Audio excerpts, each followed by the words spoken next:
नमस्ते बच्चों, कैसे हो बच्चों? मैं आपकी हिंदी फर्दर मिस बोल रही बच्चों। अच्छा बच्चों, पिछले पार्ट में हमने 10वीं कक्षा में यानी 10th स्टैंडर्ड में क्या देखा था, आपको याद में है? हाँ, गद्य में आत्मनिर्भर था। आत्मनिर्भरता का मतलब क्या बताया था मैंने? हाँ, हमारे ऊपर पहले भरोसा रखना, ये तो मैंने आपको बोला था, है ना बच्चों? अच्छा बच्चों, मैंने आपको कुछ चित्र भी दिखाए थे, ये देखो। हाँ, गोल्ड स्मिथ, ब्लैक स्मिथ, इस प्रकार जो कूली वर्क्स करते हैं। उस जमाने में राजा जालिम लोग रहते पर भी उन्होंने स्लेव के रूप में करने पर भी हमारे जैसे हम लोग पहले अपने ऊपर भरोसा रखते हैं। फॉरेन कंट्रीज में देखो, हाँ, यूरोप में, जहाँ में अमेरिका में देखो, वो लोग अपने ऊपर भरोसा रखने से ही वो लोग क्या करते हैं, उनका देश अभी तक नंबर 1 रैंक में है। हमारा भारत क्यों पीछा है? पहले हमारे ऊपर भरोसा नहीं, हम दूसरों के ऊपर जो भी बोलते हैं वो हमारे लिए पहले करना चाहिए। ये तो हम लोगों ने आत्मनिर्भरता में पिछले पार्ट में देखा था। मैंने आपको ये पूरा चित्र भी दिखाया था, आपको याद में है बच्चों? हाँ, ये देखो किताब, राजा, किसान और जो हैंडक्राफ्ट करने वाले और उस जमाने के आदमी लोग क्या किया था, इस प्रकार उनका पूरा जो भी गलती किया था वो हमारे वर्तमान में हमें आज पढ़ रहा है। ये आत्मनिर्भरता में लिखा है। इसलिए हमारे लेखक क्या कहते हैं, जो भी आदमी अपने ऊपर पहले भरोसा रखना चाहिए, उसके बाद ही क्या करना चाहिए, दूसरों को जो काम वो बोलते हैं पहले अपने आप को वो करेक्ट करने के बाद ही हम दूसरों से बोलना चाहिए। ये मैंने पिछले पार्ट में आपको दिखाया था। मैं आज आपको एक अच्छा सा पद्य सिखाने वाली हूँ, वो है अब्दुल रहीम खान खाना। अच्छा बच्चों, ये एक अच्छे उर्दू भी अच्छा लिखते हैं, एक मुसलमान भी है और उर्दू बहुत अच्छा लिखते हैं, और ये इनके कवि परिचय के बारे में मैं आपको अब सुनाऊंगी। ये देखो बच्चों, ये आपका किताब है, ये है आपका किताब 10th स्टैंडर्ड का। आपको मालूम है, मैं और एक बार भी बता देती हूँ, ये है आपका 10th स्टैंडर्ड का किताब, मालूम है ना बच्चों? और इनका कवि परिचय क्या चलाने वाले मैं आपको ये बताऊंगी आपको, ठीक है ना? हाँ, है ना बच्चों? मैं ले लिया। अब ये देखो, ये आपका पहला वाला हाँ पद्य है, और उसका ऊपर देखो कवि परिचय, पास में लो, ये बहुत छोटा वर्ड्स है। हाँ, पूरा अच्छा सा ले लो, पूरा लेना है पद्य। ये देख लो बच्चों। हाँ, अब ये मैं कवि परिचय आपको उनके बारे में मैं पहले बताऊंगी, ये देख लीजिए बच्चों। हाँ, अच्छी तरह तुम लोग ये पद्य को पढ़ो, ये पद्य को क्योंकि तुम लोग 10th स्टैंडर्ड हो, अच्छा सा समझ में ला। ये देख लो बच्चों। हाँ, मैं आपको ये अच्छा सा दोहा भी पूरा दे रही हूँ, पूरा ले लो, अच्छा ध्यान से लो। हाँ, आप लोग को ये कवि परिचय जरूर पढ़ना पड़ेगा, क्योंकि कवि परिचय बहुत इंपॉर्टेंट है, उसका 10 मार्क है। अच्छा बच्चों, अब अब्दुल रहीम खान खाना ये कवि परिचय। कविवर रहीम के पिता बैर मां खा के थे। हमारे उनके पिता का नाम क्या है? अब्दुल रहीम खान खाना के पिता का नाम, हाँ, बैर मां खा, जो क्रमशः रेस्पेक्टिवली बादशाह हुमायूं तक अकबर के प्रधानमंत्री थे। हाँ, बादशाह हुमायूं के ये क्या थे? प्रधानमंत्री, चीफ मिनिस्टर भी थे। अकबर ने उनकी शिक्षा दीक्षा का संपूर्ण भार अपने ऊपर उठा लिया था। हमारे अकबर ने हमारे अब्दुल रहीम का पढ़ाई सब क्या किया था, वो अपने खर्च से पढ़ा रहे, और योग्य अध्यापकों को रखकर, हाँ, अच्छे करेक्ट टीचर को हमारे अकबर रखकर हमारे राज खान को, हाँ, बहुत अच्छा खान को पढ़ाया था। संस्कृति, अरबी, फारसी आदि भाषाओं का ज्ञान इन्होंने ग्रहण किया है। इनको कितना लैंग्वेज मालूम है? देखो, संस्कृति, अरबी, फारसी। रहीम के ग्रंथों में रहीम दोहा वाली, बरवई नायिका, वेद, मंद नाष्टक, राम पंचदया और श्रृंगार सरोटा प्रसिद्ध है। ये पूरा फेमस पोएम का नाम से बरवई चंद के वे आरंभ करता था, यही स्टार्टिंग का उनका पोएम था। ये बहुत अच्छा दोहा लिखते थे। अच्छा बच्चों, पहला दोहा देखो, ये है पहला दोहा, ये देखो, उसका नीचे देखो भावार्थ दिया, मैं आपको चलाऊंगी। हाँ, ये देख लो बच्चों। हाँ, पहला दोहा, मांगे गटत रहीम पद कि तो करो बड़ा का। मांगे गट्टे मीन्स एस, पहले मैं मीनिंग बता देती हूँ। गट्टे मीन्स डिक्रीज, रहीम पर, रहीम का पोजीशन। कितो मीन्स कितना, करो, डू, बड़ा काम, वेरी बिग वर्क। तीन पगे वसुधा, 3 पार्ट यक, धरी इज धरती, हाँ। तऊ, तऊ मीन्स गिव, बावने नाम, बावने मीन्स वामन, भगवान है। श्री कृष्ण ने अवतार के रूप में लिया। यहाँ पे देखो बाहर दिया, रहीम भी कबीरदास जी, हाँ, रहीम भी कबीरदास की तरह, रहीम भी कबीरदास की तरह मांगने की निंदा करते, जो मांगता है उसे क्या करते, निंदा मीन्स अवॉइड करना। रहीम कहते कि चाहे कितना भी बड़ा काम दो, तुम्हें कितना भी बड़ा काम दिया जाए, दूसरे के कुछ मांगने से पद घटा दो। कितना भी बड़ा तुम्हें काम है कि कितना भी बड़ा पोजीशन आए तो उसे मत लो, छोड़ दो। हाँ, बड़ा व्यक्ति छोटा बनता, बड़ा पर्सन स्मॉल में नीचे आता। जो बड़ा पैसे वाला था वो अचानक क्या होता है, गरीब भी हो सकता है, गरीब वाला बड़ा पैसे वाला भी हो सकता है। भगवान विष्णु ने सारी भूमि, हाँ ये देखो मैं आपको एक अच्छा सा चित्र बताती हूँ, इसका एग्जाम्पल। ये देखो भगवान विष्णु है और ये कौन है, बलि राजा, केरला के राजा है। ये बहुत अच्छा शासन करते थे केरला में। हाँ, तब हमारे श्री कृष्ण ने क्या किया था, अवतार लेकर आए थे। कैसे है अवतार, ये है वामन अवतार। ये वामन भगवान विष्णु है, ये वामन अवतार लेकर आए थे। और बलि राजा से जो भी मेरे अंगूठे से मैं मापता हूँ, तोड़ता हूँ, हाँ, उतना तक मेरा भूमि है। ऐसे श्री कृष्ण विष्णु ने हमारे बलि राजा से कहा था। देखो सारे दुनिया को उन्होंने इस अंगूठे से माप लिया और अंत में जगह नहीं था, लेकिन 3 पात्र का भूमि मांगा था हमारे विष्णु ने। कितने पात्र, हमारे बलि राजा से 3 पात्र का। तब उन्होंने क्या किया था, बलि राजा ने, हाँ, अपना सर को दिया था। तब वो सर को क्या किया था, अपने पाँव से जमीन में दबा दिया था वामन ने, विष्णु भगवान ने। और बलि राजा खुशी से अपने प्राण को भगवान के पास दिया था। ये है, बड़े कितना भी पोजीशन में हो, तुम छोटे हो, यही इस दोहे में रहीम ने बोला है, यानी अब्दुल रहीम ने बोला है। अच्छा बच्चों, इसी प्रकार मैंने आपको ये देखो, मैं ये दोहे में बोलती हूँ, भगवान विष्णु ने सारी भूमि को 3 पगों में, 3 पार्ट यक्त में मापा था। आदित्य कार्य, ये तो बहुत बड़ा कार्य है।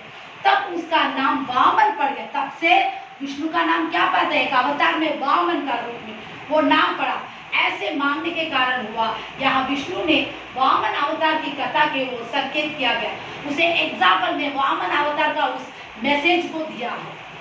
भगवान विष्णु ने वामन के रूप में राजा बलि से 3 पग जमीन का दान मांगा था। बलि ने वह दान दे दिया। विष्णु ने भूमि और आकाश, विष्णु ने पहले भूमि को मापा था और आकाश को इस अंगूठे से मापा था, पहला अंगूठा से, पांव के अंगूठे से। और अंत में विष्णु ने राजा बलि को बंदी बनाकर पाताल लोक में भेज दिया। हाँ, नीचे उसके पैर को दबाकर क्या किया था, अंदर पाताल लोक में बलि राजा को कर दिया। इसलिए ओणम मना रहे। ये राजा हर दिन, मेरे पीपल खुशी से है क्या, हर वर्ष में एक बार आके केरला को बलि राजा देते, इसलिए ओणम मनाया जा रहा बच्चों। अच्छा बच्चों, और स्वर्ग का राज्य देवता को दे दिया, पूरे राज्य को उस बलि राजा ने दे दिया हमारे विष्णु को। इतना बड़ा काम करने पर भी चूंकि विष्णु ने राजा बलि से दान मांगा था, अतः वे वामन कहलाने लगे। अंतराज अलंकार का सुंदर वर्ण। हाँ, अर्थयस इसका मतलब क्या, कितना भी बड़ा राजा होने पर भी भगवान के सामने वो क्या है, छोटा है। भगवान जो मांगते हैं वही बलि राजा ने कहता। कितना अच्छा सा अलंकार करके हमारे अब्दुल रहीम ने इस पहले दोहे में बोला है। मांगी घटत रही पद की तो करो बड़े काम, 3 पगे वसुधा धरी तऊ बावने नाम। हाँ, 3 पग मांगने पर भी हमने बलि राजा देकर अपने सर को भी दिया। तो बड़ा राजा होने पर भगवान के सामने हम लोग कुछ भी नहीं है। ये पहला दोहा। और दूसरा दोहा ये है, देखो सेकेंड पेज, ये पूरा दोहा ले लो, पूरा दो पास में लो, पूरा दोहा लो, क्योंकि ये छोटा छोटा शब्द आप लोग ध्यान से पढ़िए बच्चों। हाँ, आपको अच्छी तरह से कहानी ये दोहे के समझ में आ रही है। कहानी नहीं है, दोहा है। पोएट्री कैसे समझाना है मैंने आपको वैसे समझा रही, एक एक शब्द बोलकर समझा रहे बच्चों। अच्छा ध्यान से पढ़ो, क्योंकि आप लोग अगले साल 10th स्टैंडर्ड हो, आपको अच्छा पढ़ना पड़ेगा, पूरा लिखकर देखना पड़ेगा बच्चों। हाँ, सेकेंड दोहा मैं आपको अब चलाऊंगी। अच्छा बच्चों, पहले वामन ने बलिराजा को इतना बड़ा होने पर भी भगवान के सामने ये छोटा ही है, इसी प्रकार हम बड़े पोजीशन को भी हमें कुछ भी नहीं है बड़ा पोजीशन सब मनुष्य के लिए, भगवान ही बड़े हैं, उनके सामने और कुछ नहीं है हमारे लिए। हाँ, रहीमन जी हाँ बावरी कही गई सरग पता, आपको तो कहीं भीतर गई जूती खात कपा। रहीम कहते हैं जीभ बड़ी पगली है, जीभ इज है टंग, ये मैड है, पगली का मतलब मैड है, वो भला बुरा जो भी अच्छा बोलती है, बुरा भी बोलती है, कुछ भी बोल देती है, ये तो सच है। और बात तो कहकर भीतर चली जाती, लेकिन जीव अच्छा भी बोलता और अंदर चला जाता है ना बच्चों। हाँ, लेकिन उसका फल या कुफल सर को भोगना पड़ता है, हेड को मार देते हैं। अरे तू गलती बोलता है, ऐसे ले ले थप्पड़, कौन मार खाता है? Sir, head. हाँ, ये देखो बच्चों, मैं आपको सेकेंड में चलिए देखो। हाँ, हमारा जीभ आके क्या बोलता है? बैड और गुड दोनों को बोल देता है, और बोलकर मुंह के अंदर चला जाता है ना बच्चों। हाँ, लेकिन इसका गलती का काम करने से कौन भुगतता है? सर, हमारा सर भुगतता है ना बच्चों। वही इस पाठ में बोल रहे हैं, यहाँ पे देखिए बच्चों। हाँ, भुगतता, दूसरों की निंदा जीभ करती है, पर तो जूती सिर पर पड़ती है।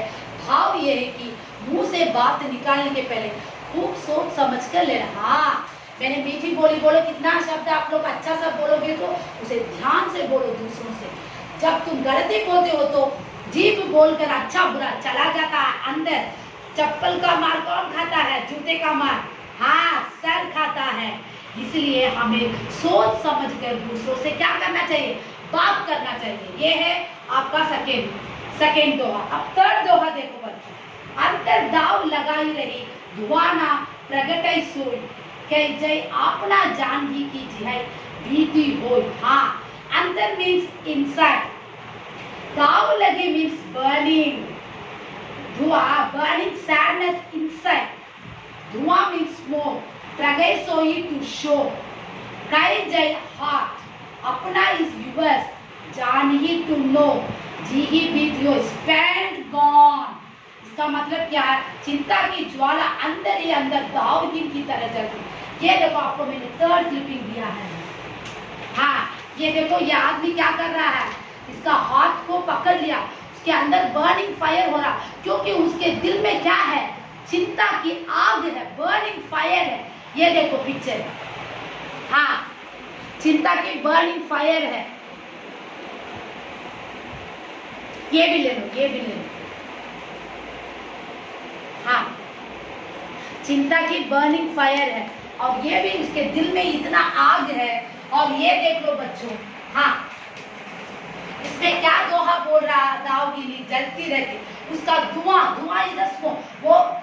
वो एयर में आता है ना धुआं, जो जलने से धुआं आती है ना, चिंता फील का लक्षण है, बाहर प्रकट नहीं होती। लेकिन हमारे दिल के अंदर कितना भी तकलीफ हो, हम किससे बोलेंगे? भगवान से बोलना चाहिए, इंसान से नहीं। इंसान तो कुछ नहीं करेगा हमारे, वो तो हमारे लिए दुश्मन ही बनता है इंसान। उसकी वेदना तो हृदय ही जानता, हाँ, हाथ ही जानता, हमारा दिल जानता है, हमारा दिमाग सोचा है, हमारा दिल बहुत वेदना से जानता, जिस पर से होकर वह गुजरी ही, हाँ, वही जानता है। भाव यही है कि चिंता की वेदना और तीव्रता हो स्वयं अनुभव करने वाला। हाँ, यू हैव टू फील, अनुभव एक्सपीरियंस होने से हमारे दिल में कितना तकलीफ ये हम जानते हैं, या जिससे उसके पहले अनुभव किया वह जानता, अन्य लोग उसके नहीं समझ सकते। दाऊदीन और रहीम जो जंगल में गर्मियों के समय पेड़ पौधे प्लांट सब जल जाते, उसी प्रकार चिंताग्रस्त मनुष्य बाहर से शांति दिखाए, अंदर ही जलता। हाँ, देखो जंगल क्या करता, अचानक जलता है पूरे, हाँ, पेड़ पौधे पशु सब जानवर जल जाते। इसी प्रकार हम बाहर खुशी को दिखाते, अंदर हमें कितना तकलीफ है ये भगवान जानता है, हम जानते हैं, हमारा दिल जानता है। ये है थर्ड दोहा। और लास्ट दोहा देखो बच्चों, रही विपदाहु बलि जो तीरे तीर हो, हित अनहित या जगत में जानी परत सबको। विपदाहु इज अ डिफिकल्ट, बलि इज अ गुड, तोरे दिन means your day, Hoi means do, Hit means good, Anhit means bad, Jagat is a society, Jani para sab koi, to relating to life। ये है लास्ट है, ये पूरा ले लो। हाँ, इसमें क्या मैं आपको ये दोहे का मीनिंग बता दूंगी और एक बार मैं आपको दोहा पढ़ के दिखाऊंगी बच्चों। आप ध्यान से पढ़िए बच्चों, दोहा बहुत मुख्य है 10th स्टैंडर्ड के लिए। आप लोग अच्छा पढ़ेंगे तो सारा मार्क हिंदी में दे सकते हो बच्चों। अच्छी तरह पढ़ो बच्चों, जो मैंने दोहा आपको चलाया उसे ध्यान से पढ़ो बच्चों। अच्छा बच्चों, और ये भावार्थ क्या बोला है, इसका लास्ट टीचर ये है। हाँ, ये वाला, ये देखो कितना अच्छा वर्डिंग मैंने दिया है। योर आइज और my greatness, happiness a greatest and danger, आफत और अच्छा दोनों हमारे लिए, ये पूरा ले। हाँ ठीक है बच्चों, रहीम कहते हैं कि यदि थोड़े दिन में, अगर एक रहीम बोलते हैं अगर कुछ दिन के लिए आपको कोई डिफिकल्टी, आफती, विपत्ति भी भलाई करती है, वो आफती भी आपको अच्छा करती है, बुराई नहीं करती, क्योंकि उसे मालूम होता है कि इस दुनिया में उसका कौन हित चिंतक है और कौन अहित चिंतक। हित इज अ फेवरेबल, अहित इज अ वरी। ये दोनों हमें कौन सा फेवरेबल है, कौन सा तकलीफ देता है, ये हम जानते नहीं। वो अचानक आता है हमारे लिए। सुख और संपत्ति के दिनों में सब लोग साथ रहते हैं। हाँ, अब देखो तुम्हारे पास है, बहुत धन दौलत है, तुम्हारे दोस्त सब आके तुम्हारे साथ रहते हैं। सुख के वक्त तुम्हारे साथ प्रॉपर्टी रहता है, लेकिन आफत के वक्त तुम बहुत तकलीफ हो, तुम्हारे पास कुछ भी नहीं है, कौन भी तेरे पास नहीं आएगा। ये तो सच है, ये जिंदगी का एक सच पार्ट भी है हमारे लिए। लेकिन जो सच्चा मित्र भलाई चाहता है, विपत्ति में साथ रहता, आते थोड़े दिनों में विपत्ति भी लाभकारी होगी। हाँ वेरी गुड। हाँ, सच्चा फ्रेंड तुम्हारे लिए कौन है, जो भी आफती में। हाँ, ये भालू का कहानी है, मालूम है ना, उसका दोस्त आके भालू आते वक्त लेट जाता है मौत की तरह, और एक वाला पेड़ पे चढ़ जाता है। तब भालू क्या बोलता कान में, जो भी आफत के वक्त मित्रता से होता है वही सच्चा फ्रेंड है, ऐसे बोल के भालू चला जाता, क्योंकि वो अपने जान को बचा लिया, वो दोस्त को छोड़ कर। इसी प्रकार आफत के वक्त में आप लोग, हाँ, तुम्हारा दोस्त तुम्हारे मतलब वही सच्चा मित्र है, वो आफती भी तुमको अच्छाई में होता है। यही इस दोहा में बोला। मैं और एक बार दोहा पढ़ा के दिखाती हूँ बच्चों, आप ध्यान से पढ़िए। हाँ, मांगे खटत रहीम पद कितो करो बड़ काम, तीन पगे वसुधा धरी तो बावो ने नाम। कितना भी तुम बड़े पोजीशन में हो, वशिष्ठ को तुच्छ मानो, क्योंकि बलि राजा भी वैसे ही थे, बड़ा राजा थे और तुच्छ मानकर भगवान को अपना सर तक झुकाया, ये तो सच है। और दूसरा वाला देखो, हाँ, जो भी अपने शब्द बोल रहे हैं जीभ से, वो जीभ बोलकर अंदर चला जाता अच्छा बुरा, लेकिन मार खाने वाला सर है। इसलिए दूसरों से बातें करते हो बहुत अच्छा बातें करो, अपने दिल में कितना भी तकलीफ हो बाहर हिंसा नहीं दिखा, भगवान से बोलो।